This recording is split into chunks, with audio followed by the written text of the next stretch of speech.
بسم اللہ الرحمن الرحیم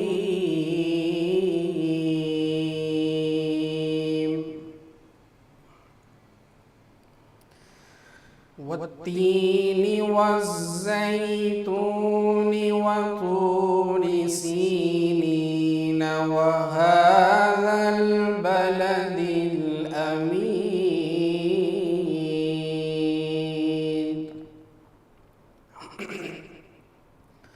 لقد خلقنا الإنسان في أحسن تقويم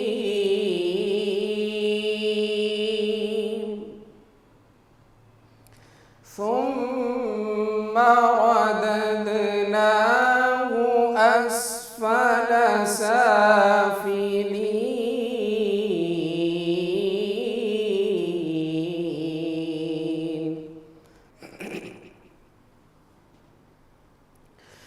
ثم رددناه أسفل سافلين إلا الذين آمنوا وعملوا الصالحات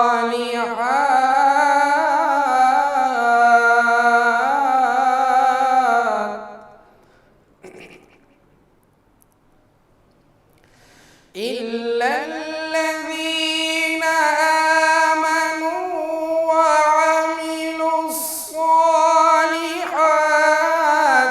فلهم أجر غير ممنون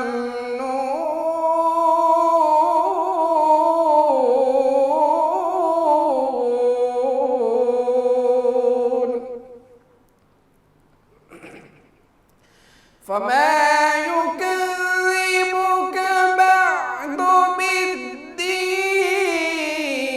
أليس الله بأحكم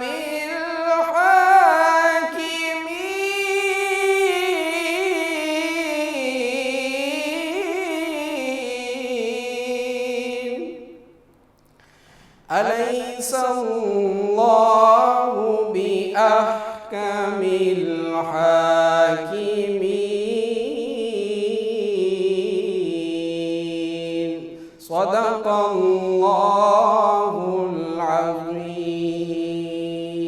جزاک اللہ، سبحان اللہ. تلاوت قرآن پاک بہت ہی عمدہ انداز میں اور ہم لوگوں نے سنی، اور اسی کے ساتھ لاہور نیوز کی روح رمضان کی نشریات میں ایک مرتبہ پھر سے آپ سب لوگوں کو خوش آمدید کہتے ہیں، اور میں ہوں آپ کی میزبان منیبہ آصف.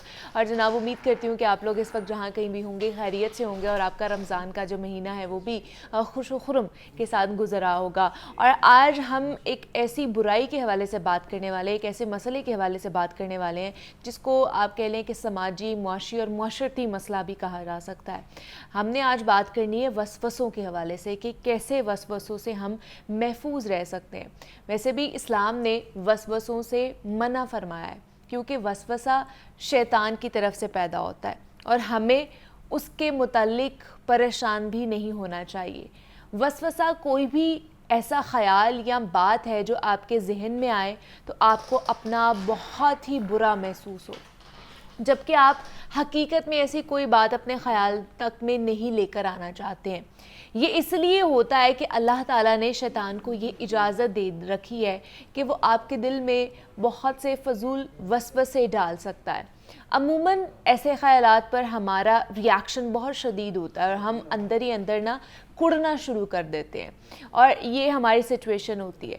ایک مسلسل قسم کی کنفیوژن کی حالت بن جاتی ہے جو ہمیں پریشان کن رکھتی ہے، اور اللہ سے خوف کا بڑی شدت سے احساس بھی ہوتا ہے کہ آیا ہماری پکڑ نہ ہو جائے ایسے خیالات پر، ایسے معاملات پر. جبکہ ہمیں پریشان نہیں ہونا چاہیے، کیونکہ وسوسے تو صحابہ کرام کو بھی آیا کرتے تھے، صحابہ کرام بھی ان سے محفوظ نہیں تھے. مگر ہاں یہ بھی حقیقت ہے کہ ان کے خلاف ہمارے دل میں قوت ضرور پیدا ہونی چاہیے، اور اسی قوت سے یہ اندازہ ہوتا ہے کہ ہمارا ایمان کتنا مضبوط ہے. خاص طور پر اگر بات کی جائے تو ماہ رمضان کے مہینے میں اگر آپ کو یوں بیٹھے بیٹھے عجیب و غریب قسم کے خیالات آپ کے دماغ میں آ جائیں، تو آپ کو چاہیے کہ اپنے آپ کو عبادت میں مصروف کر لیں، زیادہ سے زیادہ نوافل پڑھیں، قرآن پاک کی تلاوت کریں، اور یہ آپ یقیناً ایسی تمام ذہنی برائیوں سے چھٹکارا بھی حاصل کر لیں گے۔ بعض اوقات میرے ساتھ بھی ایسا ہوتا ہے، آپ لوگوں کے ساتھ بھی ایسا ہوتا ہوگا کہ ہمارے خیال میں آتا ہے کہ نہ جانے ہماری عبادت قبول ہوئی ہے کہ نہیں ہوئی ہے، نہ جانے ہم جو روزے رکھ رہے ہیں، جو عبادات کر رہے ہیں، ہمارے روزے قبول ہوں گے بھی کہ نہیں ہوں گے، ان میں کوئی کمی تو نہیں رہ گئی ہے۔ یہ کبھی کبھی اس طرح کے خیالات آتے ہیں، یہ کیفیت بھی عموماً کچھ لوگوں کی بن جاتی ہے۔ تو ایسی صورت میں علماء کرام نے ایک اصول بتایا ہے کہ جب ہم کوئی عبادت مکمل طور پر کر گزرتے ہیں اور پھر کبھی بعد میں یہ شک پیدا ہونے لگ جاتا ہے کہ عبادت کا یہ عمل صحیح بھی تھا کہ نہیں تھا، تو ایسی صورت میں آپ اس شک کی طرف دھیان بھی نہ دیں۔ یہ بہت اہم ضابطہ ہے، یعنی عبادت گزاری کے بعد پیدا ہونے والا شک اس عبادت کو متاثر نہیں کر سکتا ہے۔ کچھ لوگ میں نے دیکھا ہے کہ جب نماز میں ہوتے ہیں نا تو شیطان آ کر وسوسہ پیدا کرتا ہے کہ تم نے شاید کوئی سورت نہیں پڑھی ہے، سورہ فاتحہ نہیں پڑھی ہے، تم نے صرف ایک ہی سجدہ کیا تھا، تو ایسی صورت میں بس ایک ہی کام کرے۔ اس طرح کے وسوسے آتے ہیں، ہم انسان ہیں، ہمارے دماغ میں اس طرح کی چیزیں آ جاتی ہیں، شیطان ہمیں بھٹکانے کی کوشش کرتا ہے۔ ایک ہی کام کرنا ہے کہ شک کی طرف دھیان نہیں دینا ہے، اور جو ہوا اسے اللہ کی رحمت پر چھوڑ دے۔ صرف اس حوالے سے نہیں بلکہ اپنی زندگی کے ہر شعبے میں ہمیں شک اور وسوسے جیسی بیماری سے دور رہنا چاہیے۔ شک کر کر کے بہت سے لوگوں کی جو شخصیت ہے نا وہ شکی بن جاتی ہے۔ ایسے لوگوں کو وسوسے بہت زیادہ آنا شروع ہو جاتے ہیں، ہر قسم کے اور ہر سچویشن میں انہیں وسوسے آتے ہیں، اور پھر وہ کوئی بھی عبادت، کوئی بھی کام پورے فوکس کے ساتھ نہیں کر پاتے، اور ان کا بہت سارا جو وقت ہے، بہت ساری انرجی اسی فضول چیز میں ضائع ہو جاتی ہے۔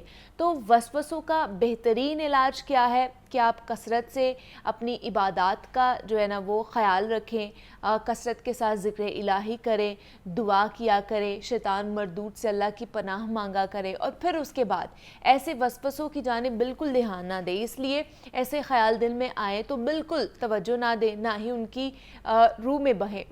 یہ اقدام اگرچہ مجھے لگتا ہے کہ مشکل ہے، مگر اس حالت کا علاج بھی یہی ہے کہ آپ نے اللہ پاک کے ساتھ اپنے جو ڈوری ہے یا اپنا جو تعلق ہے نا اس کو کتنا مضبوط کرنا ہے۔ جتنا مضبوط آپ کا تعلق اللہ پاک کے ساتھ ہوتا جائے گا، اتنا ہی یہ وسوسے جو آپ کے دل و دماغ پر حاوی ہو جاتے ہیں یہ ختم ہونا شروع ہو جائیں گے، یہ چھٹنا شروع ہو جائیں گے۔ تو اس لیے جناب یہ جو مہینہ ہے یہ بہترین مہینہ ہے اپنے آپ کو اللہ کے قریب کرنے کا، اللہ کا قرب حاصل کرنے کا۔ تو جتنی بھی عبادت ہو سکتی ہے، جتنا بھی ذکر الہی ہو سکتا ہے وہ کیا کرے۔ ویسے بھی یہ مغفرت کا جو ہے عشرہ چل رہا ہے، دوسرا عشرہ چل رہا ہے، اور یہ بھی ختم ہونے والا ہے، 15 روزے گزرنے والے ہیں۔ تو آپ نے یہی کوشش کرنی ہے کہ ہمیشہ ذکر الہی کریں اور استغفر اللہ کی تسبیح پڑھتے رہیں، استغفر اللہ کرتے رہیں اس خاص طور پر عشرے میں، کہ اللہ پاک سے اپنے جو باقی گناہ ہیں جو ہم نے شعوری میں لا شعوری میں سرزد ہم سے ہو جاتے ہیں ان کی ہم معافی ضرور طلب کریں۔ تو یہ آج کا پیغام تھا جو میں نے آپ کے ساتھ شیئر کیا ہے، اور امید کرتی ہوں کہ اس کی روح ضرور آپ لوگوں کو جو سمجھ آئی ہوگی کہ ہم کہنا کیا چاہتے ہیں۔ یہاں پر ایک چھوٹی سی بریک لیں گے، لیکن بریک پر جانے سے پہلے ایک نعت رسول مقبول ہے، وہ آپ لوگ سنتے جائیے۔ آپ کا صدقہ ہے دنیا، آپ کا صدقہ ہے دنیا، اور زندگی ہے آپ سے وسعت کون و مقام میں، وسعت کون و مقام میں، روشنی ہے آپ سے، آپ کا صدقہ ہے دنیا۔ آپ نے روشن کیے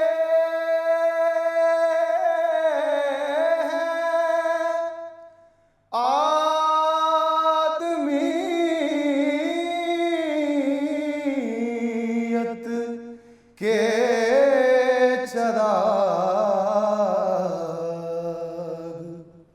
آپ نے روشن کیے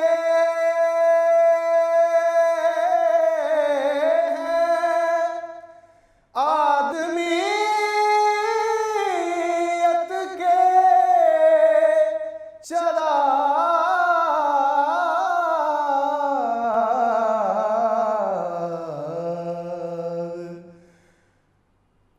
ہر زمانے میں وقار آدمی ہے آپ سے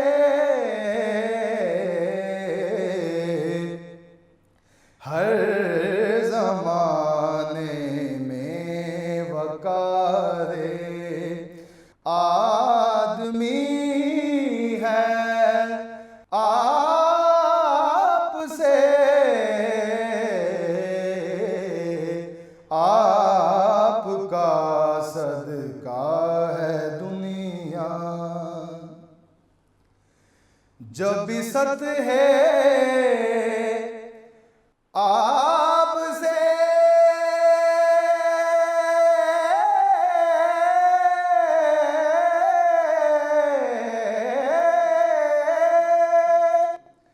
اٹھتی ہے رحمت کی گھٹا جب ست ہے آپ سے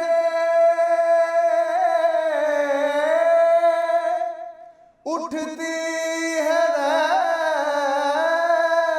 رحمت کی گھٹا کون سے خطے میں برسوں پوچھتی ہے آپ سے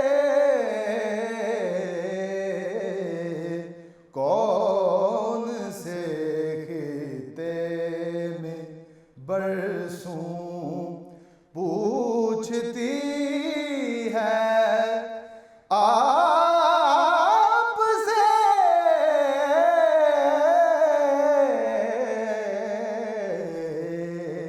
آپ کا صدقہ ہے دنیا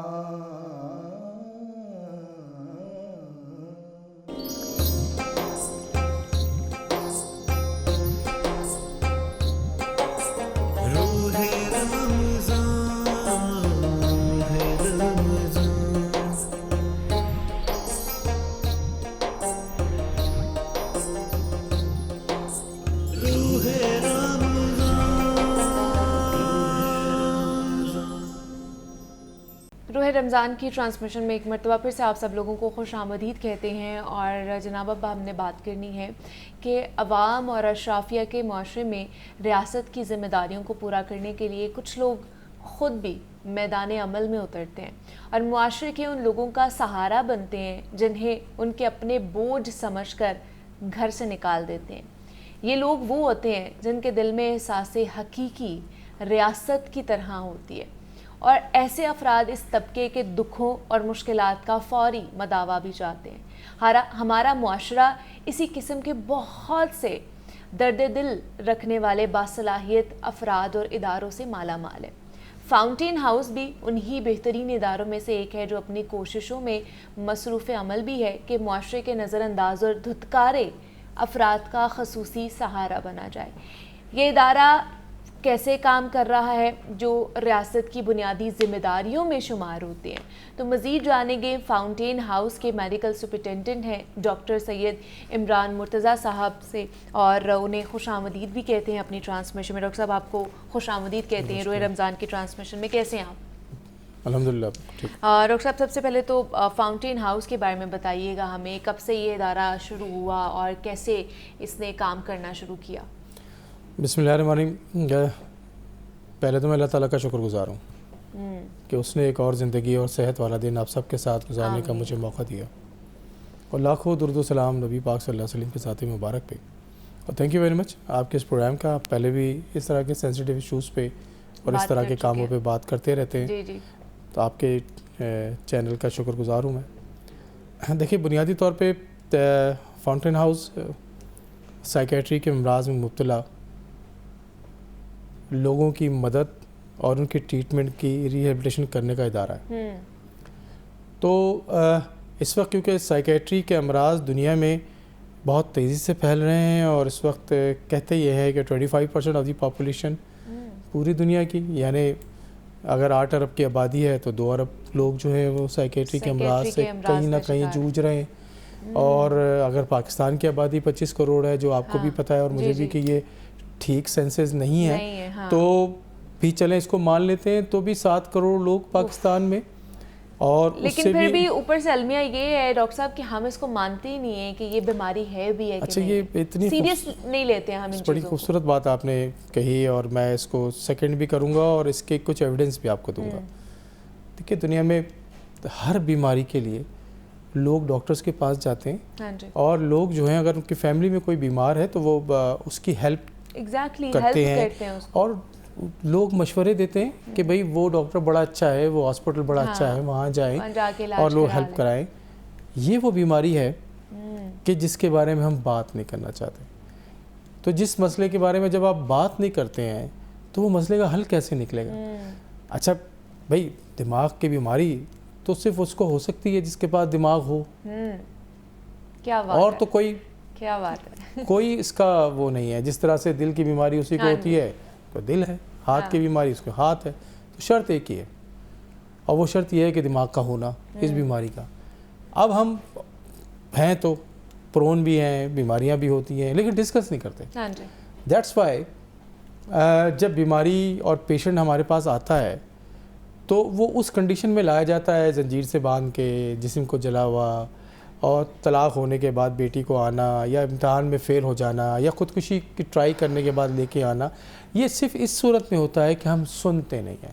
میں آپ کے پروگرام کے توسط سے جو ہے نا وہ 2 باتیں کہنا چاہتا ہوں. ایک تو میں نبی پاک صلی اللہ علیہ وسلم کی حدیث جو میں ہمیشہ سناتا ہوں, اور کیونکہ میرے لیے اور آپ سب کے لیے جو رول ماڈل ہے نبی پاک صلی اللہ علیہ وسلم کی ذات مبارک ہے. ایک دن نبی پاک صلی اللہ علیہ وسلم مسجد نبوی میں تشریف فرما تھے, اور جمعے کا دن تھا, خطبہ وہ دے رہے تھے. تو صحابہ کرام سامنے تشریف فرماتے, ایک عورت جو ہے جس کے بال نیچرلی صحابیہ تھیں, ان کے بال پرگندہ تھے, کپڑے خراب تھے, وہ مسجد میں آ جاتی ہیں, ممبر رسول تک آتی ہیں, اور آ کے نبی پاک صلی اللہ علیہ وسلم کندھا پکڑ لیتے اور کان میں کچھ کہتی رہتی ہیں. کافی دیر جب گزر جاتے ہیں تو نبی پاک صلی اللہ علیہ وسلم کا ہاتھ پکڑ کے وہ بہا لے آتے ہیں. جمعے کا خطبہ ہے وہ چھوڑ دیا. اب امپورٹنس دیکھیں ان چیزوں کی. صحابہ کرام بیٹھے ہوئے, وہ چھوڑ دیا. خود نبی پاک صلی اللہ علیہ وسلم کریم آقا چل کے اس عورت کے ساتھ باہر جاتے ہیں. صحن میں جب چلے جاتے ہیں تو سخت گرمی ہے, آپ کو پتہ ہے سعودی عرب کا جو موسم ہے, عرب کا موسم ایسا, اور کیا اس وقت زمین کا حال ہوگا. تو پسینہ جو ہے نا وہ بالوں سے جوتوں تک آ جاتا ہے. کافی ٹائم گزر جاتا ہے. وہ عورت بات کی جا رہی ہے. حضرت عمر فاروق رضی اللہ تعالیٰ عنہ ساتھ ہوتے ہیں. نبی پاک صلی اللہ علیہ وسلم سے عرض کرتے ہیں کہ نبی پاک صلی اللہ علیہ وسلم اس عورت کا دماغ ٹھیک نہیں ہے. تو جو جواب ہے, اگر ہم اس پہ عمل کرنا شروع کر دیں تو میں سمجھتا ہوں کہ ہماری زندگی کے اور ہمارے ملک کے بہت سارے معاملات ٹھیک ہو جائیں. اور جواب یہ ہے کہ مجھے پتہ ہے کہ اس کا دماغ ٹھیک نہیں ہے, لیکن میں نہیں سنوں گا تو کون سنے. میڈم ہم نے سننا چھوڑ دیا. اور ہم نے کس کو سننا چھوڑا ہے؟ جو ہمارے کمرے میں رہتے ہیں, وہ جو ہمارے گھر میں رہتے ہیں, ہمارے دادا دادی, نانا نانی, والدین, بچے, میاں بیوی ایک دوسرے کو سنتے ہی نہیں ہیں. محلے والوں کو پتہ ہوتا ہے کہ یہاں پہ اس گھر میں ایک نشے کا مریض رہتا ہے. محلے والے کو پتہ ہوتا ہے کہ سائیکیٹری کا مرض ہے. دوستوں کو پتہ ہوتا ہے کہ یہ جو ہے نا اس کے کوئی ایشوز ہیں لڑکی کے اندر, لیکن امی ابو کو نہیں پتہ ہوتا, دادا دادی کو نہیں پتہ ہوتا. اس کی وجہ ہے کہ ہم سنتے نہیں ہیں. تو جن گھروں میں اور جن معاشرے میں سننے کا کانسیپٹ ہے, اور اس پہ ڈسکس کرنے کا کانسیپٹ ہے، تو وہاں ایشوز کو وہاں پہ ایشوز کم ہوتے ہیں، ایشوز کو ہم ایڈریس بھی کر سکتے ہیں، اس کو ڈیل بھی یا کر ان کو سکتے ہیں. جلد ہم ڈائیگنوز کر کے ان کا ٹریٹمنٹ اسٹارٹ کر سکتے ہیں. اب یہ بیماری تو جسے کہنا چاہیے بیماری تو ہونی ہے، کیونکہ جینز میں ہے، ہمارے اندر معاشرے میں جو ایشوز ہیں. آپ روز ٹی وی دیکھیں، آپ کو غذا کے حالات، تو آپ کو ڈپریشن نہیں ہوگا تو آپ ایب نارمل ہیں. تو کہنے کا مقصد یہ ہوگا، لیکن اس کو بچنا کیسے ہے، یہ اصل امپورٹنٹ بات ہے. ہمارے گھروں میں جو ایشو، دیکھیں کوئی بھی معاشرہ جو ہے نا وہ گھر سے بنتا ہے. کوئی بھی معاشرہ محلہ گھر سے بنتا ہے. گھر کے اندر اصل میں ایشوز ہیں، ہم گھر کوئی ایڈریس نہیں کرتے. تو پھر جو ہے مسائل جب ہمارے پاس آتے ہیں، اور پھر یہ جو جھوٹے بابوں کا چکر ہے، آپ دیکھ لیجئے ہمارے پاس جب پیشنٹ لایا جاتا ہے زنجیر سے باندھ کے یا اس کا جسم جلا ہوا بابوں کے ہوتا پاس اس کو لے کے جایا جاتا ہے. ہم نے ایک ریسرچ کی، میں آپ کو بتاتا ہوں، ہم نے ایک ریسرچ کی، اور اس ریسرچ کے اندر جو ہے وہ ہم نے یہ دیکھا کہ ہمارے پاس آنے سے پہلے یہ کہاں سے ہو کے آتے ہیں. تو پتہ چلا کہ 9 جعلی بابوں کے پاس ہو کے آئے ہیں، 7 جعلی بابوں کے پاس ہو کے آئے ہیں. یعنی جب تک ہمارے پاس وہ پہنچے، وہ تو ان کا پیشنٹ کا ٹریٹمنٹ ہی رہنے کا قابل ہی نہیں رہ گیا، اور ان کی سچویشن کنڈیشن اتنی ورسٹ ہو جی ہاں جاتی ہے کہ ہم اس کو ٹریٹ کرنے کا. لیکن پھر بھی اللہ کا شکر ہے کہ اس وقت ساؤتھ ایشیا میں اگر سب سے بڑا ادارہ ہے تو وہ فاؤنٹین ہاؤس ہے، جو لوگوں کی مدد سے چلتا ہے. بے شک ایسے ہی، اور ہم وہ دیکھ بھی رہے ہیں کہ کس طرح وہ کام کر رہا ہوتا ہے. لیکن ڈاکٹر صاحب میں یہ جاننا چاہوں گی کہ اگر میں تھوڑے سے ڈیٹا پہ ہم بات کر لیں کہ اگر ایک سال میں یا ایک مہینے میں پوچھوں تو کتنے لوگ جو ہیں اپنے عزیزوں کو، اپنے رشتہ داروں کو، اپنی فیملی ممبرس کو آگے چھوڑ کے جاتے ہیں؟ دیکھیں خود چھوڑ کے جاتے ہیں یا کیا سلسلہ؟ میں آپ کو بتاتا ہوں. دیکھیں نا، بیسکلی تو یہ ٹریٹمنٹ سینٹر ہے. ہاں جی. تو ڈیلی ہماری او پی ٹی ہوتی ہے. ہمارے تینوں سینٹرز، ہمارے 3 سینٹرز ہیں، ایک لاہور میں، ایک سرگودا میں، ایک فاروق آباد میں، چوتھا ہمارا فیصل آباد میں بن رہا ہے زرعی یونیورسٹی میں. تو فاروق آباد والا وہ 25 ایکڑ پہ بنا ہوا ہے. اچھا، میری ریکویسٹ ہے آپ کے ٹی وی کے پروگرام کے تھرو کہ جو لوگ بھی دیکھ رہے ہیں اور جن شہروں میں جن کا میں نے نام لیا ہے، جیسے لاہور میں اور فاروق آباد میں اور سرگودا میں، تو ضرور اپنی فیملی ممبرس کو وزٹ کروائیں. کیونکہ نبی پاک صلی اللہ علیہ وسلم کی جو حدیث ہے نا، میں ہمیشہ، کیونکہ ہمارے لیے رول ماڈل ہیں، کہ 2 عادتیں اپنا لیں. ایک تو قبرستان جانا شروع کر دیں، جی زندگی آسان ہو جائے گی. آسان ہو رہی ہے. اور نمبر 2، فاؤنٹین ہاؤس جیسے اداروں میں آئیں، وہاں پہ آ کے دیکھیں کہ جو کل ڈاکٹر تھا، کل ڈائریکٹر تھا، کل جو ہے نا وہ پروفیسر تھا، آج کپڑے اتار کے کیوں گھوم رہا ہے، اور یہ کیوں آپ کے ساتھ نہیں ہو سکتا. یہ اس کے ساتھ ہو گیا تو آپ کے ساتھ کیوں نہیں ہو سکتا، یہ وہاں جا کے پتہ چلے گا. تو یہ جو گھر میں ناشکراپن ہے کہ شوہر بیوی کو کہہ رہا ہے، بیوی شوہر کو کہہ رہے ہیں کہ تم ٹھیک نہیں ہو، تم نے یہ نہیں کیا، بیٹیاں باپ کو کہہ رہی ہیں کہ تم نے ہمارے لیے یہ نہیں کیا، بیٹے کہہ رہے ہیں کہ جناب علی تم نے زیادتی کی اور پراپرٹی میں ایک دوسرے کے خلاف ہم کر رہے ہیں. تو یہ چیزیں اگر دیکھنی ہے تو اس کے لیے فاؤنٹین ہاؤس کو ضرور وزٹ کرنا چاہیے، تاکہ آپ کو اندازہ ہو کہ یہ زندگی کیسے بدلتی ہے ود ان سیکنڈس. یہ بیماریاں ود ان سیکنڈس آ جاتی ہیں، اور یہ کسی کو بھی ہو سکتی ہے. جس طرح میں نے کہا کہ جس کے بعد دماغ ہے اس کو دماغ کی بیماری ہو سکتی ہے. اچھا، تو آپ کا جو کویشچن تھا، اس کویشچن کا جواب یہ ہے کہ دیکھیے پورے سال ہم نے 10 سال پہلے نا، جب ہم او پی ڈی کرتے تھے اپنی، تو ہمیں کوئی 10-15 ہزار پیشنٹ آتے تھے سال میں ہمارے پاس. ابھی اس سال ہمارے پاس 1.25 لاکھ پیشنٹ آئے. اچھا، 1.25 لاکھ پیشنٹ آئے، اور یہ خود آتے ہیں پیشنٹس، اور ڈاکٹرز ریفر کرتے ہیں، یا ان کی کنڈیشن ایسی ہوتی ہے کہ یا پولیس لے کے آتی ہے یا محلے والے لے کے آتے ہیں، یا وہ خود جیسے نارمل ڈپریشن کا پیشنٹ ہے، اسٹوڈنٹس ہیں، اچھی فیملیز میں واک ان آتے ہیں. اچھا، پھر وہاں ڈیسائیڈ یہ ہوتا ہے کہ ان کو آؤٹ ڈور میں چیک کرنا ہے یا انڈور میں بھیجنا ہے. تو 95% تو آؤٹ ڈور میں ہی سیٹل ہو جاتے ہیں. اچھا، یہ سب ٹوٹل فری ہے، ہمارا ہر چیز فری ہے. جو شخص یہ کہہ دے کہ میں زکوٰۃ کا حقدار ہوں، اس کو زندگی بھر دوا بھی فری ہے. جو یہ کہہ دے کہ میں زکوٰۃ لگتی ہے اور ہمیں اس کی شکل صورت سے لگتا ہے کہ ہاں یہ زکوٰۃ کا حقدار ہے، اسے ٹریٹمنٹ بھی فری ہے. جبکہ ہمارا پر پیشنٹ ایوریج 1 لاکھ روپے پر پیشنٹ خرچہ ہے.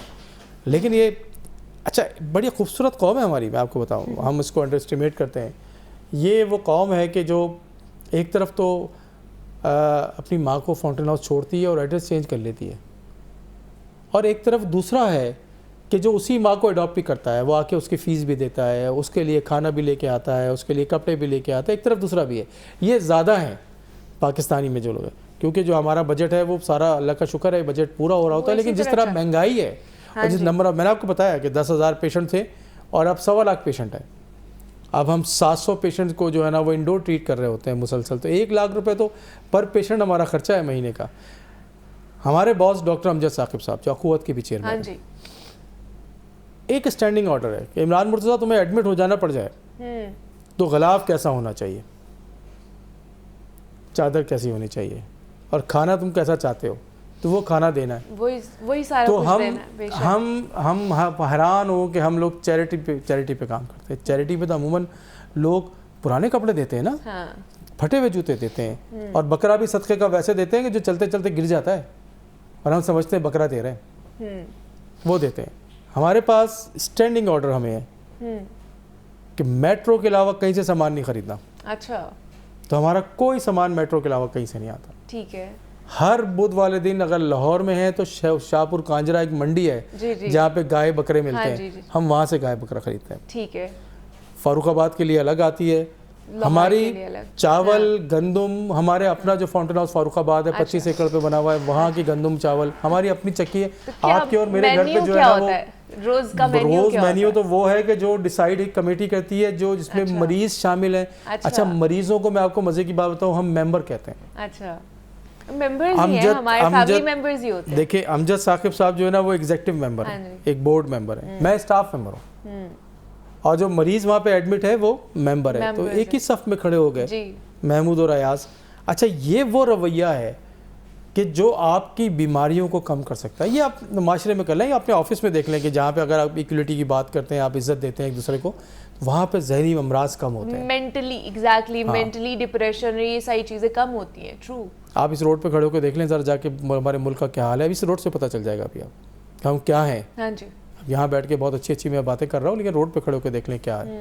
تو کہنے کا مقصد یہ ہے کہ ہمیں رویوں کو چینج کرنا پڑے گا. رویوں کی بیماریوں کو ہم ڈیل کرتے ہیں. بے شک. تو نفسیاتی بیماریوں میں میل فیمیل ہمارے پاس 500 کے قریب میل ہیں, 200 فیمیلز ہیں جو ایڈمیٹڈ ہے. اس میں کچھ لوگ تو لے جاتے ہیں اپنی فیملی ممبرس کو, اور کچھ لوگ وہاں پہ چھوڑ جاتے ہیں. کچھ مطلب ٹائم پیریڈ کے بعد لے جاتے ہیں, ہم ان کو جب وہ بہتر ہو جاتے ہیں ہماری کوششوں سے وہ لے جاتے ہیں, لیکن کچھ کو نہیں لے کے جاتے. تو وہ ٹوٹلی جو ہے وہ ہماری ڈیپینڈنٹ ہے ہمارے. ٹھیک ہے. لیکن میں بالکل بھی نہیں چاہتا بھائی نبی پاک صلی اللہ علیہ وسلم کے بنائے ہوئے نام کے بنے ہوئے ملک پہ ماں کو چھوڑ کے جانا ہے, بہن کو چھوڑ دیں اور ایڈریس چینج کر دیں. کیسا کیسے ہو سکتا ہے؟ مطلب اچھا 10 لاکھ میری بہنوں, شاید سینوں میں دل نہیں ہوتا. 10 لاکھ میری بہنوں بیٹیوں نے جانے دی ہیں اس فیروزپور روڈ پہ, جہاں پہ ہم سائلنسر نکال کے نا موٹر سائیکل چلاتے ہیں. کسی نے نہیں بتایا ان بچوں کو کہ یہاں تمہاری ماں بہن بیٹیوں کی عزتیں لوٹی گئی تھی اس ملک کو بننے کے لیے. یار اس ملک میں فاؤنٹین ہاؤس بننا چاہیے نہیں بننا چاہیے, لیکن بن گیا. ضروریات ہیں, ذہنی بیماریاں بڑھتی جا رہی ہیں, تو پھر سب کو ضرورت ہے کہ اس کی سپورٹ کریں, کیونکہ جب ان کی سپورٹ کریں گے تو نہیں تو یہ گھر گھر فاؤنٹین ہاؤس بن جائے گا. جو حالات ہے سپورٹ یہ ہے. دیکھیں آپ کو بتاؤں سب سے بڑی بات تو کہ ہمارے پاس ایک نسخہ کیمیا موجود ہے, ہمیں کہیں دور جانے کی ضرورت نہیں. رمضان ہے, یہ رمضان میں جو ہم روزے رکھ رہے ہیں اس کا کیا مقصد ہے؟ خالی بھوک؟ مقصد یہ ہے کہ اس پین کو فیل کریں جو غریب کے لیے. بھائی ایک فیملی کو اڈاپٹ کر لیں آپ, معاف کر دیں آپ. سب سے پہلے گھر سے شروع کریں, معافی مانگنا شروع کر لیں. دیکھیں معافی مانگنا شروع کر دیں آپ کو ذہنی بیماری نہیں ہوگی. معاف کرنا شروع کر دیں, ذہنی بیماری نہیں ہوگی. آپ شکر گزار ہو جائیں جو آپ کے ہاتھ میں, آپ کو بیماریاں کم ہو جائیں گی. آپ اللہ اس کے رسول کے شکر گزار ہو جائیں. جس دن مجھے یہ پتہ چلا کہ نبی پاک صلی اللہ علیہ وسلم کی امت میں پیدا ہو گیا بھائی میں ہیں, تو مجھے جس دن یہ پتہ چل گیا اور مجھے احساس ہو گیا کہ یہ اتنی بڑی پوزیشن ہے, اتنا بڑا تاج ہے میرے سر پہ کہ نبیوں نے دعا کی کہ اللہ تعالیٰ ہمیں نبی پاک صلی اللہ علیہ وسلم کی امت میں پیدا کرے. میں ان کی ٹیم میں پیدا ہو گیا. میں نے سر اس دن سے 2 رکعت شکرانہ ادا کرنا شروع کر دیا اس بات کا. آپ بھی کرنا شروع کر دیں. آپ وہ ہارمون نکلنا شروع کر دیں گے جو آپ کو اچھا فیل کرائیں گے. وہ آکسیٹوسن نکلے گا جو لو ہارمون ہے, بہت خوبصورت ہارمون ہے, بہترین. جب آپ معاف کرتے ہیں, جب کسی یتیم کی مدد کرتے ہیں, جب آپ کسی کی ہیلپ کرتے ہیں, جب کسی کو کھانا کھلا دیتے ہیں. آپ نے زکوٰۃ صدقہ چندہ دینا ہے لیکن رائٹ پرسن کو دینا ہے. آپ لوگوں کو بیگرز نہ بنائیں, لوگوں کو گھر بیٹھنے پہ نہ سکھائیں. ساری قوم کو کام کرنا چاہیے جو ملک کا حالات ہیں اس وقت. تو میں نے تو یہ دیکھا کہ جن کو اگر ذہنی بیماری سے بچنا ہے ان کو اپنی نیند پوری کرنی چاہیے. ٹھیک ہے. جن کی نیند پوری نہیں ہے, فاؤنٹین ہاؤس ویسے کھلا ہوا ہے 24 گھنٹے, ان کو میں میسج بھی دے رہا ہوں. جن کا نیند پوری نہیں ہے اور جن کی بھوک پوری نہیں ہے, جن کی 2 ہی چیزیں خراب ہوتی ہیں, تیسری چیز جو ہے نا ان کے اندر ریسٹلیسنس آتی ہے. اور جو ریسٹلیسنس آتی ہے, بے چینی, گھبراہٹ, پریشانی اور غصہ, تو وہ کس پہ اتارتا ہے؟ اپنے گھر والوں وہ سب سے پہلے امیڈیٹلی جو ساتھ رہتے ہیں، پھر اس کے بعد باس کے اوپر چلے گا، باس پہ تو نکل نہیں سکتا، اپنے جونیئرز پہ نکلے گا، نیچرلی ایک کانفلکٹ کریٹ ہوتا ہے جو معاشرے میں آپ کو نظر آ رہا ہے. تو نیند کو ٹھیک رکھیں، بھوک کو ٹھیک رکھیں، فیملی لائف کو انجوائے کریں، اپنے رشتہ داروں کو ٹائم دیں، بغیر مطلب کے سلام کریں، بغیر مطلب کے لوگوں کی ہیلپ کریں، بغیر مطلب کے لوگوں سے پوچھیں. کبھی پڑوسیوں سے پوچھ لیں بیل بجا کے، یار ٹھیک تو ہو. کبھی پرانے ٹیچروں کے پاس چلے آئیں، پرائمری ٹیچر کے پاس، سر آپ کیسے ہیں، کر کے تو دیکیں. آپ کو یقین کریں وہ ہارمون نکلیں گے آپ کے، بالکل ایسے ہی کہ جو آپ آپ کو انجوائے دلی کریں خوشی گے، آپ ہوگی. کو ذہنی بیماریوں سے کمی حاصل ہوگی. ڈاکٹر بسرا میں کہی تھی کہ کس طرح لوگ چیریٹی یا فاؤنٹین ہاؤس کو کر سکتے ہیں، کیا میکنزم ہے دیکھیں اس کا؟ فاؤنٹین ہاؤس کے لیے تو 3 طریقے ہیں ہم جس طرح سے چیریٹی لیتے ہیں. ایک تو یہ ہے کہ واک ان ہے، آپ فاؤنٹین ہاؤس آئیں، اسی بہانے آپ فاؤنٹین ہاؤس دیکھ لیں گے. دوسرا یہ ہے کہ ہمارے اکاؤنٹ نمبر ہیں، آپ ڈائریکٹلی اکاؤنٹ کے تھرو بھیج سکتے ہیں. تیسرا یہ ہے کہ ہمارے کوریئر سروس بھی ہے. اگر آپ دینا چاہتے ہیں چیک کی صورت میں، میں ریکویسٹ کروں گا کہ کیش نہ دیں بالکل بھی، اور آپ جو ہے نا وہ چیک کے تھرو جو ہے نا وہ دیں، تو ہمارا کوریئر آ کے آپ سے وہ چیک لے کے جائے گا. ہمیں ہر چیز کی ضرورت ہے جو انسانوں کو ضرورت ہوتی ہے. ٹھیک ہے، اس میں کوئی نہیں ہے جو آپ نے کپڑے چھپا کے رکھے ہیں کہ جی ہم وہ پہنیں گے، وہ جوتے جو چھپا کے رکھے ہوئے ہیں کہ چلو دوبارہ پہنیں گے، نکالیں. اچھا فاؤنٹین ہاؤس کو نہ دیں، کسی اور کو دے دیں، جو دوائیں رکھی ہوئی کسی اور کو دے دیں. گھر میں بھی تو پڑے ہیں نا، وہ دے دیں، گھر میں بھی تو فضول پڑے ہوئے ہیں، وہ آپ کسی کو دے دیں کہ کلاتھ بینک ہے جس میں فاؤنٹین ہاؤس کا بھی حصہ ہے، دے دیں کتاب، آپ کسی کو دے دیں کہ ان کے کام آ جائے. اچھا دوسرا ڈاکٹر صاحب، جس طرح ہم نے بات کی ہے کہ ہماری قوم ہے دینے دلانے میں بہت آگے ہے، زکوٰۃ اور عطیات بہت کرتی ہے، نمبر 1 قوم ہے، لیکن پھر بھی یہاں پر ابھی بھی ایسے غریب غربا پائے جاتے ہیں جن تک وہ چیزیں نہیں پہنچتی ہیں. تو ٹرانسپیرنسی کے حوالے سے میں پوچھنا چاہوں گی، فاؤنٹین ہاؤس کی ٹرانسپیرنسی کا خیال کس طرح رکھا جاتا ہے؟ یہ تو آپ نے بہت بڑی امپورٹنٹ بات کی. دیکھیں میں تو ایک بات یہ سمجھتا ہوں کہ ہمارے چیئرمین ڈاکٹر امجد ثاقب صاحب اور ہمارا سویپر اور ہمارا گارڈ، یہ سارے لوگ مل کے اگر صحیح کام نہیں کریں گے تو کام نہیں چلے گا. سیدھی سمپل سی بات، ایسے ہی ہے. ہاں جی، اوپر ہائر کی جو ہے نا وہ بالکل ٹھیک ہو. اچھا ایک بات فاؤنٹین ہاؤس کے بارے میں اور بتا دوں. ساری دنیا میں 550 فاؤنٹین ہاؤس ہیں. پہلا فاؤنٹین ہاؤس نیو یارک میں، دوسرا لاہور والا ہے. اچھا، واحد فاؤنٹین ہاؤس ہے کہ جو کمیونٹی بیس پہ چلتا ہے پاکستان کا، باقی سارے گورنمنٹ فنڈڈ ہے. ہمارے فاؤنٹین ہاؤس میں کوئی شخص نہ نوکری کر سکتا ہے، نہ ایڈمٹ ہو سکتا ہے، نہ کوئی فیملی آ سکتی ہے جو سگریٹ پیتا ہے. Not allowed. اچھا، ناٹ الاؤڈ. سائیکیٹری کے کسی دنیا میں ہاسپٹل میں چلے جائیں، وہاں پہ باکسز لگے ہوتے ہیں دیواروں پہ، بٹن دبائیں سگریٹ نکال لیں. ہمارے پاس ناٹ الاؤڈ. بھائی ہم خود نشے کر رہے ہیں، بچے کو کہہ رہا ہوں میں سگریٹ نہ پیوں، ہاں خود کر رہے ہیں. بھئی ہاؤ از اٹ پاسبل؟ بچے آنکھوں سے سیکھتے ہیں، زبان سے نہیں سیکھتے، آنکھوں سے سیکھتے ہیں. تو ہمارے پاس آپ آ کے دیکھیے، ہمارے کسی سینٹر میں چلے آئے، کوئی اسٹاف ہم نوکری پہ نہیں رکھتے جو سگریٹ پیتا ہے. کیسے منع کر سکے گا دوسرے کو؟ تو جیب میں نسوارہ رکھ کے لائے گا، کھلائے گا مریضوں کو. تو کہنے کا مقصد یہ ہے کہ پھر ٹرانسپیرنسی کی جو آپ نے بات کی، دیکھیے ہمارے پاس 2 آڈیٹرز ہیں. ایک تو جو انٹرنل آڈیٹرز ہے وہ میرے کمرے کے بالکل ساتھ والے کمرے میں بیٹھا ہوا ہے، ایک بیچ میں کوریڈور ہے، اور وہ سال میں 56 آڈٹ کرتا ہے، 56، اور وہ مجھے جواب دے نہیں ہے، بورڈ کو جواب دے. مجھے یہ نہیں پتا کہ آپ جو ہے میری آڈٹ کرنے آئی ہوئی ہے، مجھے یہ نہیں پتا. ٹھیک ہے. دوسرا ہمارے ایکسٹرنل آڈیٹرز ہیں. ٹھیک ہے. ایک ایکسٹرنل آڈیٹرز ہیں کہ جو بگ 5 میں آتے ہیں، بڑی کمپنیز میں آتے ہیں، ان میں سے ہم ہر سال ان کا آڈٹ کراتے ہیں. اور تیسرا جو سب سے میں سمجھتا ہوں سخت قسم کا آڈٹ ہے وہ ڈاکٹر امجد ثاقب صاحب اور ان کی ٹیم خود ہے. اچھا، مجھے نہیں پتا کہ جو مریض ایڈمٹ ہے وہی اس میں سے کوئی ان کا رشتہ دار آتا ہے جو ہماری آڈٹ کر رہا ہے، کھانا چیک کر کے جا رہا ہے. ہمارے جنرل سیکرٹری جو ہے وہ کوئی بھی آڈٹ کر سکتا ہے نا، کسی اسپیسیفک پرسن کو نہیں رکھا ہوا، وہ کوئی بھی کچھ بھی دیکھ کر وہ آڈٹ کر سکتا ہے کہ یہاں پر یہ سچویشن ہے. ڈاکٹر صاحب بہت شکریہ آپ کے یہاں پر آنے کا، آپ سے مل کر ہمیشہ کی طرح آج بھی بڑا اچھا لگا. اور فاؤنٹین ہاؤس کی ہم نے تاریخ سنی اور کس طرح وہ کام کر رہا ہے اس حوالے سے بھی ہم نے بات کی ہے. ڈاکٹر عمران مرتضیٰ صاحب ہمارے ساتھ موجود تھے. ڈاکٹر صاحب thank you so much for coming. یہاں پر ایک چھوٹی سی بریک لیں گے اور ملتے ہیں اس بریک کے بعد.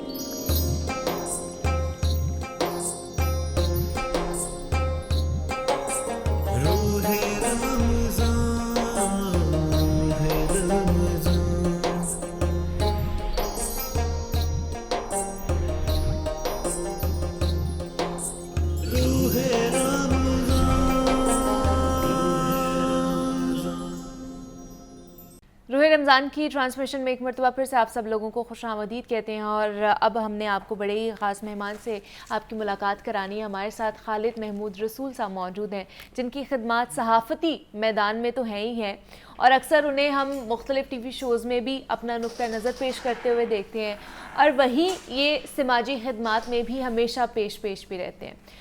چودھری رحمت علی میموریل ٹرسٹ سماجی فلاح و بہبود کا ادارہ ہے جو معاشرے کے محروم طبقے کی صحت کی بہترین سہولیات کے ساتھ ساتھ تعلیم کی بہترین سہولیات بھی انہیں فراہم کرنے میں پیش رہتا ہے۔ چودھری رحمت علی میموریل ٹرسٹ معاشرے کے ضرورت مند لوگوں کا سب سے مضبوط سہارا ہے۔ یہ ادارہ کب قائم ہوا، اس کی خدمات کیا ہیں، کون سے لوگ اس ٹرسٹ سے مستفید ہو سکتے ہیں، اور کیسے، یہ سب ہم چودھری رحمت علی میموریل ٹرسٹ کے جنرل سیکریٹری اور ٹرسٹی اور معروف تجزیہ کار اور کالم نگار خالد محمود رسول صاحب سے ہی جانیں گے۔ سر، آپ کو خوش آمدید کہتی ہوں اس ٹرانسمیشن میں۔ کیسے ہیں آپ؟ بہت شکریہ، بہت مہربانی آپ کی۔ رمضان کیسا گزرا آپ کا؟ الحمدللہ جی، اس دفعہ تو رمضان بہت اچھا گزرا ہے، موسم بہت اچھا ہے۔ ہاں جی، ایگزیکٹلی۔ اچھا، پھر جو دورانیہ ہے وہ بڑا مناسب سا ہے، تو الحمدللہ اللہ کا بڑا الحمدللہ ابھی تک اچھا گزر گیا، آگے بھی انشاءاللہ اچھا گزرے گا۔ سر، تھوڑا سا اس ٹرسٹ کے بارے میں، جو چودھری رحمت علی میموریل ٹرسٹ ہے، اس کے بارے میں بتائیے، کب سے شروع ہوا، کیسے اس نے کام اپنا شروع کیا، موٹیو کیا تھا اس کا؟ جی، چودھری رحمت علی میموریل ٹرسٹ یہ 1976 میں 1976 میں قائم کیا، اور اس کے فاؤنڈرز میں سے ڈاکٹر ایس ایم کے واسطی بڑے مشہور چائلڈ اسپیشلسٹ، جنہوں نے میو ہاسپٹل میں پیڈز ڈپارٹمنٹ جو ہے نا وہ قائم بھی کیا۔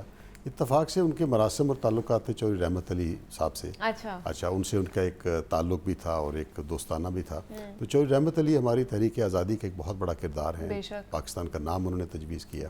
تو انہی کی یاد میں اور ان کے کچھ دوستوں نے مل کے 1976 میں یہ trust Chaudhry Rahmat Ali memorial trust town شپ لاہور میں قائم کیا۔ اس کے تحت ان کا ارادہ یہ تھا کہ جس میں 2 میجر سٹریمز آف سروسز ہیں، ایک ہے ہاسپٹل اور دوسرا ہے ایجوکیشن سروسز۔ تو اس میں 1985-86 میں یہ ہاسپٹل 48 بیڈڈ ہاسپٹل جو ہے اس کا آغاز کیا گیا۔ اس کا زیادہ فوکس یہ تھا کہ او پی ڈی، جہاں لوگوں کو چھوٹے موٹے مسائل ہیں، پھر اس کے بعد اس میں آپریشن تھیٹر ایڈ کیا گیا، انڈور فیسلٹی ایڈ کی گئی، ڈائگنوسٹک ایڈ کیا گیا۔ تو یہ پچھلے 38 سال سے الحمدللہ یہ ہاسپٹل قائم ہے ٹاؤن شپ اور گرین ٹاؤن اور لوکیلٹی کے علاقوں کے لیے، علاقے کے لیے۔ آج بھی اس میں یہ ہے کہ ہم 50 روپے کی ایک علامتی فی کے اوپر تمام او پی ڈی کی جو سہولیات ہیں وہ فراہم کرتے ہیں۔ او پی ڈی میں تقریباً 2 درجن سے زائد ہماری اسپیشلٹیز جو ہے نا وہ میڈیکل سے، گائنی سے لے کے اپنا ہارٹ سے لے کے سیکیٹری سے لے ہر کے، طرح کا علاج وہاں اس میں یہ ہے کہ ہم تقریباً سارا جو نا او پی ڈی وہ پرووائڈ کر رہے ہیں۔ ٹھیک ہے۔ اسی طرح پھر یہ ہے کہ ڈائگنوسٹکس میں ہماری یہ کوشش ہے کہ ہم میکسیمم ڈائگنوسٹکس وہ پرووائڈ کریں، اور اس میں مارکیٹ سے بہت کم ریٹ کے اوپر ہے۔ اس میں بھی یہ ہے کہ جو لوگ افورڈ نہیں کر سکتے ہیں تو وہ ایون 50 روپے کی پرچی بھی ہم فری کر دیتے ہیں۔ اچھا، ٹھیک ہے۔ اب بے تحاشا لوگ ہیں جن کو ہم فری، بالکل ایبسولوٹلی، جو ضرورت مند ہے، جو جینون ہے، ولنریبل ہے، جو افورڈ نہیں کر سکتا ہے، وہ ان کو ہم بالکل ایبسولوٹلی فری جو ہے نا وہ سروسز پرووائڈ کرتے ہیں۔ یہ ڈائگنوسٹکس کی فیسلٹی کے ساتھ یہ کہ ہمارا انڈور ہے، آپریشن تھیٹرز ہیں، خاص طور پہ گائنی کے، آرتھو کے اور اس طرح۔ اس میں بھی یہ ہے کہ ہماری کوشش یہ ہوتی ہے کہ جو ولنریبل لوگ ہیں، جو انڈر سروڈ ہیں، جو انڈر پریولیجڈ ہیں، اس کا علاج جو ہے نا وہ میکسیمم حد تک ہم جو ہے نا وہ فری کریں، فری آف کاسٹ۔ اسی لیے اسی طرح پھر یہ ہے کہ ہم فری میڈیسنز بھی اچھے خاصے پیشنٹ کو ڈیلی بیسس پرووائڈ کرتے ہیں۔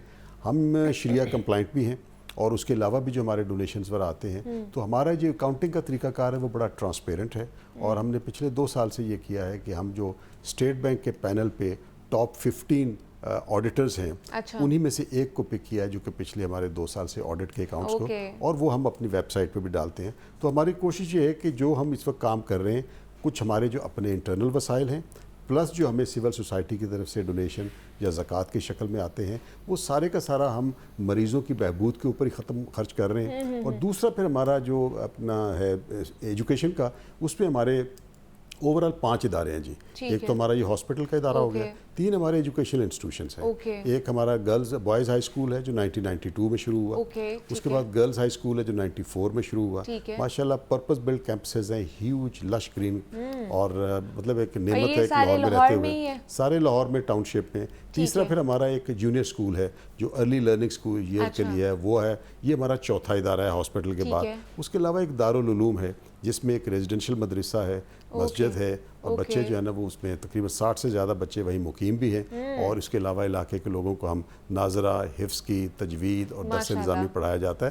تو یہ سمجھ لیجئے کہ چودھری رحمت علی میموریل ٹرسٹ پچھلے ماشاءاللہ 38 سال سے ہاسپٹل اور 30 سال سے زیادہ ایجوکیشن سروسز میں ایکٹیو ہے، اور جو بھی ہماری کنٹریبیوشنز یا جو بھی ہمارے اپنے اکاؤنٹس ہیں they are always very transparent کسی بھی ادارے کے لیے۔ اور پھر اس کے بعد یہ ہے کہ ہمارا جو ادارہ ہے یہ تقریباً جتنے بھی ریگولیٹری ادارے ہیں ان کے ساتھ رجسٹرڈ ہے، پنجاب چیریٹی کمیشن کے ساتھ، پاکستان سینٹر فار فلانتھروپی کے ساتھ، ایف بی آر کے ساتھ، اور باقی جگہوں پہ بھی۔ اچھا، مطلب یہ گورنمنٹ کی طرف سے بھی فنڈڈ ہے یا یہ ٹوٹلی چیریٹی بیسڈ ہے؟ یہ کمپلیٹلی اپنے ہمارے انٹرنل جو وسائل ہم جنریٹ کر پاتے ہیں، پلس یہ ہے کہ کمیونٹی کی طرف سے، سول سوسائٹی کی طرف سے، تیسرا یہ ہے کہ گورنمنٹ کی طرف سے یہ ہے کہ یہ جگہ جو ہے وہ نیچرلی گورنمنٹ نے ہم نے لانگ ٹرم لیز پہ دی ہوئی ہے۔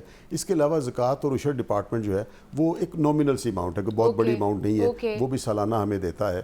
تو لہٰذا یہ سمجھ لیجئے کہ ہمارا بہت حد تک ٹرسٹ کے اپنے وسائل، اور پلس یہ کہ ٹرسٹ کے جو بہی خواہ ہیں جو عطیات کی شکل میں، زکوٰۃ کی شکل میں ڈونیشن دیتے ہیں، ان سے ملا کے ہم چلتے ہیں۔ اب ہمارے یہاں فار ایگزامپل جو میں بتاؤں، جو رہ گیا تھا ایک پوائنٹ، کہ فارمیسی ہے، فارمیسی ہماری جو ہے الحمدللہ اس میں تمام میڈیسنز اویلیبل ہیں، اور آن اے ریگولر بیسس 10% اسٹریٹ ہم ڈسکاؤنٹ دیتے ہیں۔ اچھا، سو بیسیکلی مارکیٹ سے آپ دیکھ لیجئے کہ جو بھی بندہ لینے جاتا ہے 10%، تو ہماری کوشش یہ ہے کہ جو بھی ہماری سروسز ہیں وہ آلریڈی کاسٹ ریکوری بیسس پہ ہائیلی ڈسکاؤنٹڈ ہیں، اور اس کے بعد پھر یہ ہے کہ بہت سارے پیشنٹ ایسے ہوتے ہیں، فرینکلی غربت اتنی زیادہ ہے، ولنریبلٹی اتنی زیادہ ہے، میں آپ کو کیا بتاؤں، وہاں کبھی اگر آپ ہمارے ہاسپٹل میں آئیں یا ایون ہمارے اسکولز میں بھی آپ جائیں تو یقین جانیے کہ لوگوں کے مسائل بہت ہیں۔ تو اس میں ہم کوشش کرتے ہیں کہ جو افورڈ نہیں کر سکتا اس کو ہم فری آف کاسٹ، لیکن کیسے اس چیز کا پتہ لگائیں گے کہ اگر وہاں پہ کاؤنٹر پہ آ رہا ہے تو بندے کا کیسے پتہ چلے گا کہ اس کو ہم نے زکوٰۃ میں سے اس کے آپریشن کرانا ہے یا ٹریٹمنٹ کرانا ہے یا اس کو کس طرح ہم نے کرنا ہے؟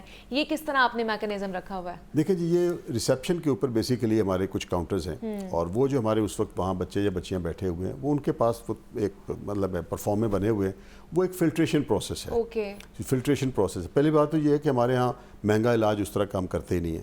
جیسے میں نے بتایا کہ 50 روپے کی پرچی پہ، اب جو بندہ بھی آ رہا ہے وہ اگر چنگچی پہ بھی آ رہا ہے تو وہ اتنا پیسہ تو وہ پہنچنے میں لگا دیتا ہے، تو وہ بھی ہم نے علامتی فی رکھی ہے۔ وہ بھی اگر کوئی کہتا ہے کہ ہم نہیں دے سکتے، بھائی کوئی ایسی بات نہیں۔ اسی طرح ہمارا ڈائگنوسٹکس اور باقی چیزوں میں، تو وہ بنیادی طور پہ جو کاؤنٹر پہ بچے بچیاں ہمارے بیٹھے ہوتے ہیں ان کا کیونکہ ڈیلی کا کام ہے، تو وہ چند ایک بیسک کویشچنس کر لیتے ہیں، ان کویشچن سے انہیں اندازہ ہو جاتا ہے کہ یہ فائنینشلی افورڈ کر پا رہے ہیں یا نہیں کر پا رہے۔ اب فار ایگزامپل میں مثال دوں کہ بھئی بیٹھے ہوئے مجھے کئی دفعہ اگر مطلب کوئی اس نے سوال پوچھا کہ ہاں جی آپ کیوں نہیں افورڈ کر سکتے، یہ کیا کام کرتے ہیں، اب وہ کوئی بھٹا مزدور ہے، وہ کہیں گھروں میں کام کرنے والی ہے، یا کوئی اور اس طرح کی محنت مشقت، تو اس کے بعد پھر اگلا سوال پوچھنے کی حاجت نہیں رہتی۔ ہاں جی، بالکل ایسے ہی ہے، وہ ہمت ہی نہیں پڑتی ہے کہ آپ اگلا کویشچن کر سکیں۔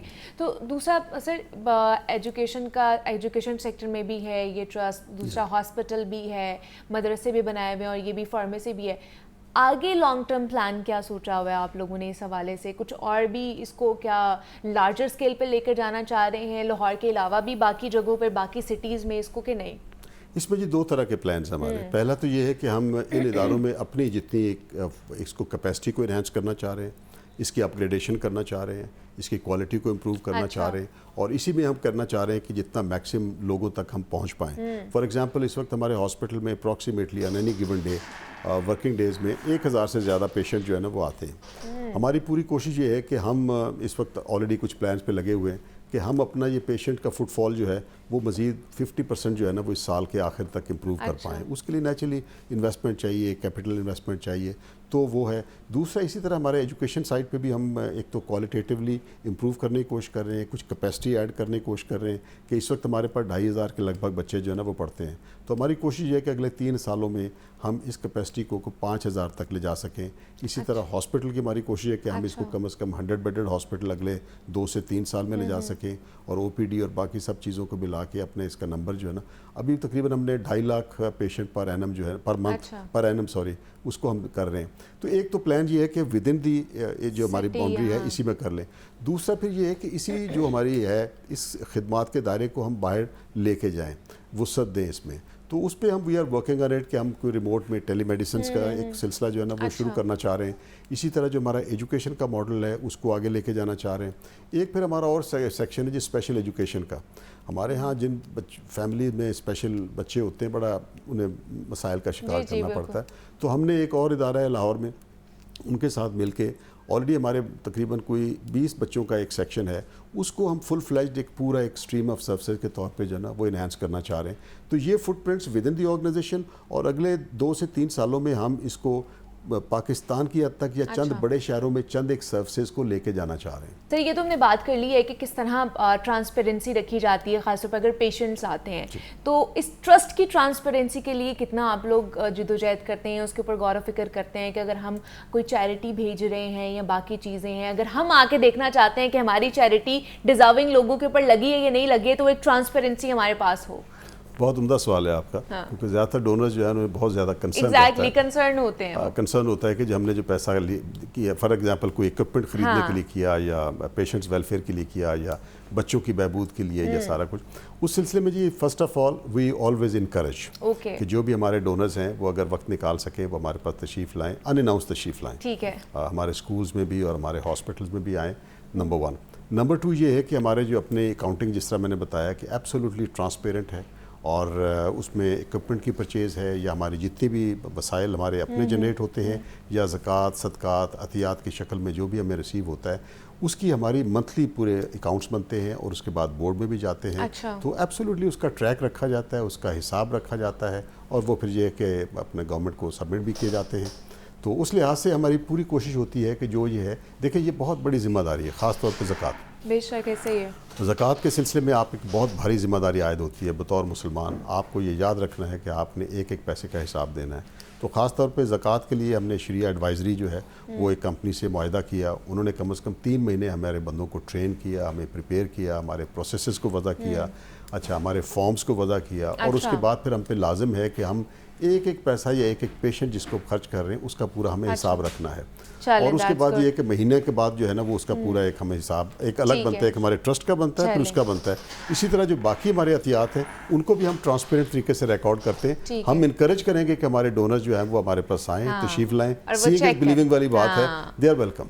ٹھیک ہے. اچھا دوسرا کہ جن لوگوں نے چیریٹی کرنی ہے, جو دیکھ رہے ہیں سر, ان کو کیا کہیں گے, وہ کس طرح چیریٹی کر سکتے ہیں؟ دیکھیں جی اس میں 2-3 طریقے ہیں. ایک تو یہ کہ ہماری ویب سائٹ ہے, ویب سائٹ کے اوپر ہمارے بینک کا بھی لنک دیا گیا ہے, اور پیمنٹ گیٹ وے کا بھی لنک دیا گیا ہے. تو آپ اپنے کریڈٹ کارڈ سے, ڈیبٹ کارڈ سے, یا جیسے بھی آپ اس کو کرنا چاہیں وہ آپ کی سہولت ہے.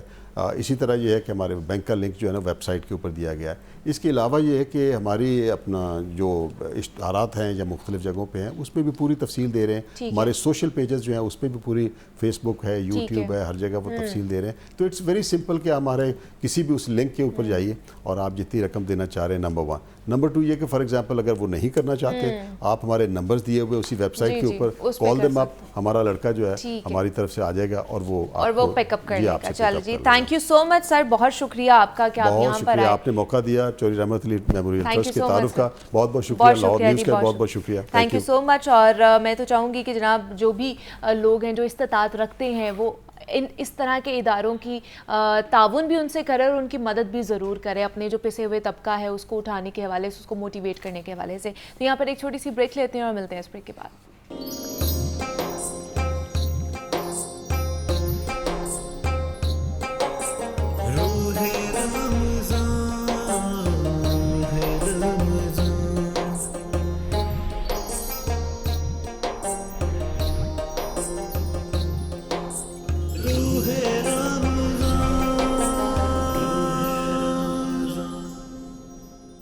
روح رمضان کی ٹرانسمیشن میں ایک مرتبہ پھر سے آپ سب لوگوں کو خوش آمدید کہتے ہیں. جناب آج 15 رمضان المبارک تھا, کیونکہ ہم نے 15ویں افطاری کر لی ہے. نصف کہہ لیں کہ جو ماہ رمضان تھا وہ گزر چکا ہے.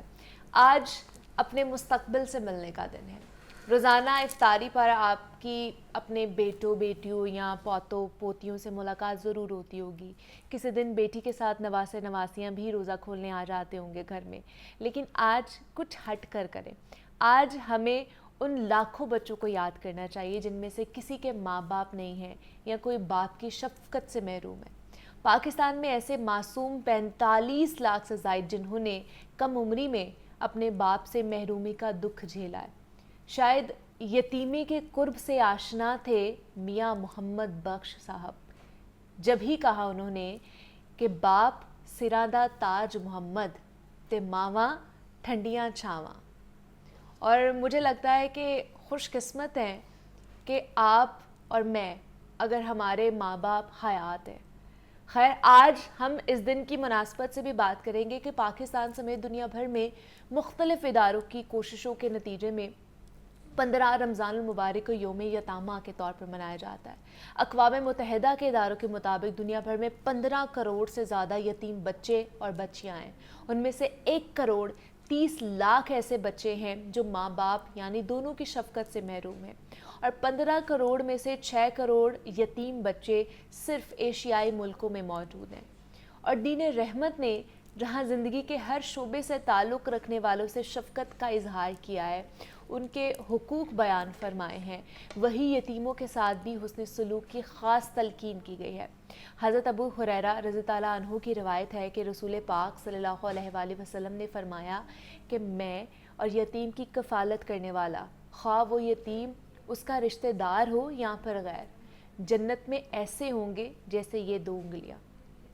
ایک اور حدیث مبارکہ میں بھی ہے کہ مسلمانوں میں سب سے اچھا گھر وہ ہے جس میں کوئی یتیم ہو اور اس کے ساتھ نیک سلوک ہو رہا ہو، اور بدترین گھر وہ ہے جہاں ایک یتیم ہو اور اس کے ساتھ برا سلوک ہو رہا ہو. الطاف حسین حالی نے نبی کریم صلی اللہ علیہ وآلہ وسلم کو خراج تحسین پیش کیا. وہ نبیوں میں رحمت لقب پانے والا، مرادیں غریبوں کی بر لانے والا، فقیروں کا ملجا، غریبوں کا ماوا، یتیموں کا والی، غلاموں کا مولا. نبی کریم صلی اللہ علیہ وآلہ وسلم جب اس دنیا میں تشریف لائے تو یتیم تھے، اور پھر 6 سال کی عمر میں والدہ بھی اس دنیا سے پردہ فرما گئی. اللہ تعالیٰ نے نبی کریم صلی اللہ علیہ وآلہ وسلم کی خود نگہبانی کی، اور یتیم کی نگہبانی اور پرورش کرنے والے کے لیے اپنے ہاں بڑے درجات رکھے. انفرادی طور پر بعض خاندانوں میں کسی بیماری یا حادثے میں ماں باپ کے اٹھ جانے سے بھی بچے یتیمی کا شکار ہو جاتے ہیں.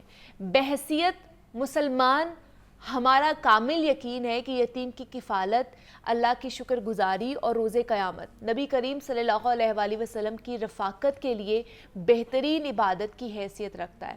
تو ذرا تصور کریں کہ روز قیامت آپ یا میں محض ایک یتیم کی کفالت کی وجہ سے نبی کریم صلی اللہ علیہ وآلہ وسلم کی رفاقت میں ہوں تو کیا یہ گھاٹے کا سودا ہوگا ہمارے لیے؟ بالکل بھی نہیں. حضور کے دور میں تو صحابہ کرام اس سنت کی پیروی کی خاطر یتامہ کو تلاش کیا کرتے تھے. یاد رکھیں کہ یہ اللہ تعالیٰ کا نظام اور کسی معاشرے کا امتحان ہے کہ ان بچوں سے معاشرہ کیا سلوک کرتا ہے، ان کو قومی اور ملی سرمایہ خیال کرتا ہے یا کوئی محکوم اور محتاج سمجھتا ہے. قرآن میں اللہ تعالیٰ کے فرمان کا مفہوم ہے کہ پوچھتے ہیں یتیموں کے ساتھ کیا معاملہ کیا جائے. کہو کہ جس طرز عمل میں ان کے لیے بھلائی ہو وہی اختیار کرنا بہتر ہے. اگر تم اپنا اور ان کا خرچ اور رہنا سہنا مشترک رکھو تو اس میں کوئی مذائقہ نہیں ہے، آخر وہ تمہارے بھائی ہی ہیں. برائی کرنے والے اور بھلائی کرنے والے دونوں کا حال اللہ پر روشن ہے. اللہ چاہتا ہے تو اس معاملے میں تم پر سختی کرتا ہے، مگر وہ صاحب اختیار ہونے کے ساتھ صاحب حکمت بھی ہے. شریعت کی اصطلاح میں یتیم ان بچوں کو کہا جاتا ہے جن کے والد رضا الہی سے رخصت فرما جاتے ہیں. تو آج ہم خاص طور پر انہی بچوں کے بارے میں، یتیم بچوں کے بارے میں بات کریں گے کہ ہمیں کیا حقوق ہم ان کو دے سکتے ہیں، ہمارے اوپر کیا کیا فرائض ہیں اس حوالے سے، اور دین اسلام ہمیں کیا کیا تعلیمات دیتا ہے. اس پر بات کریں گے، لیکن پیر صاحب سے آپ کی ملاقات کرائیں گے. آپ ایک چھوٹی سی بریک لیں گے، بریک سے واپس آئیں گے تو اس پر مزید ڈسکشن کریں گے.